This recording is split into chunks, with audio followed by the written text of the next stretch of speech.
Hello, welcome to your favorite cooking channel. As always, my name is Abba. Welcome to my returning subscribers. Welcome to new video watchers. You can enjoy this video to the end to your friends and I. Today we're making samosas. Yes, crispy, crunchy samosas you can make at home. You can use this recipe to also replicate your fried pies at home as well. And for your samosa, all you need is your pastry flour. You can use soft flour, you can use hard flour. So I'm using hard flour here, and I need salt, I need nutmeg, I need curry, just to break the flatness of the flour.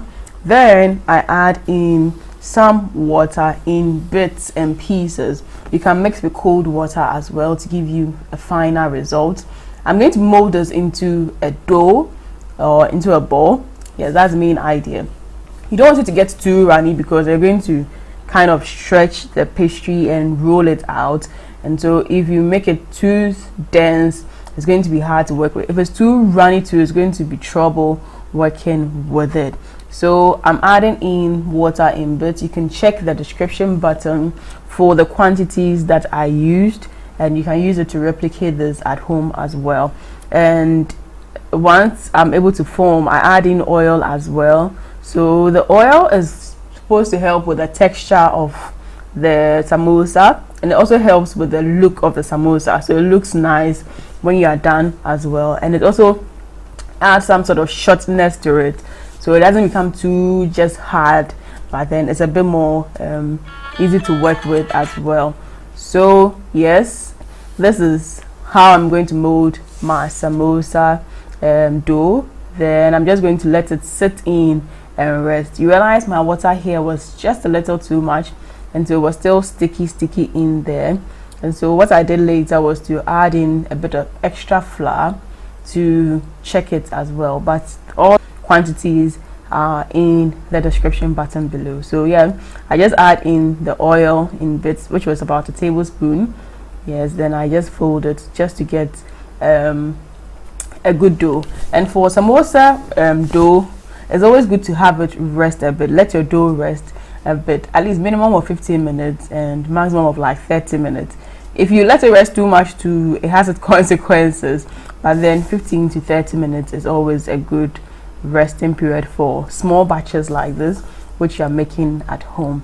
So after I let it rest for my 30 minutes, I took it out and I realized that yes, my water was a bit more, and so it was still very much sticky. And I tried rolling it out, but it was not really working too well. So I added in a bit of extra flour just to get it a bit dried. Yes. So when you're baking, it's always good to have some of your ingredients, especially when it comes to flour, around for corrective measures. Yes. So you realize as I was rolling, it was flaking apart. There was no way it was going to work properly, and I was going to have very dense pies or samosas if I was done. So what I did was to incorporate flour in beautifully like that. You can do this just in case a corrective measure when it's going wrong. You just be kneading it alongside and introducing the flour in. That helps you get a good consistency and texture as well. So just in case your samosa mixture goes bad or goes too runny, this is how you can also work it as well. Yes, on this channel we don't only teach you the good, we teach you what can also go wrong and how to correct them as and when they happen. So yeah, I had to re-knead my dough and add in flour to get it a good texture, and it's all part of it. And then once you're done, you need to roll this out beautifully till it is very thin. You need this as thin as possible, because for samosas, if it's too thick and you roll it, you may end up having the outside a bit crisp and the inside not too crisp. People like samosas very crisp, and so it is very important for you to roll this as thin as possible in there.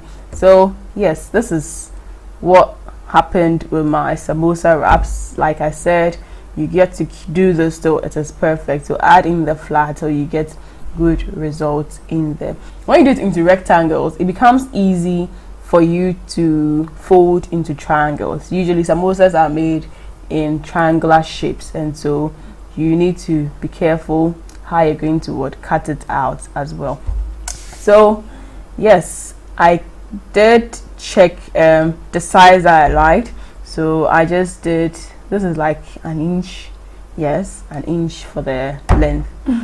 The height, yes. So you can just check which would work for you.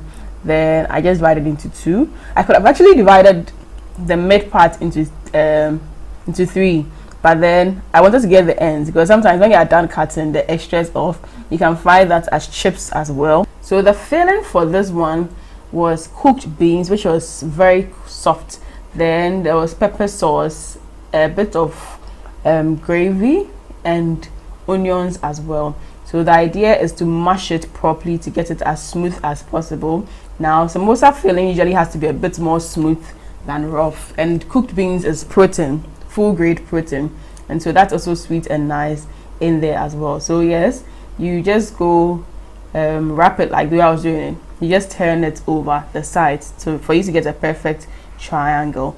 So if your sheets are not thin, you realize that if you do this one, the wrap, you may end up getting it too thick at the end. That's why I always say get it as thin as possible, and you can wrap it just once, so just turn 1, 2, then you're done, or you can go 1, 2, 3 just to get good surrounding or good pastry around it, so that it doesn't burst in your oil on any circumstance. So once you're done with all of it, you then need to heat your oil for it to be very hot.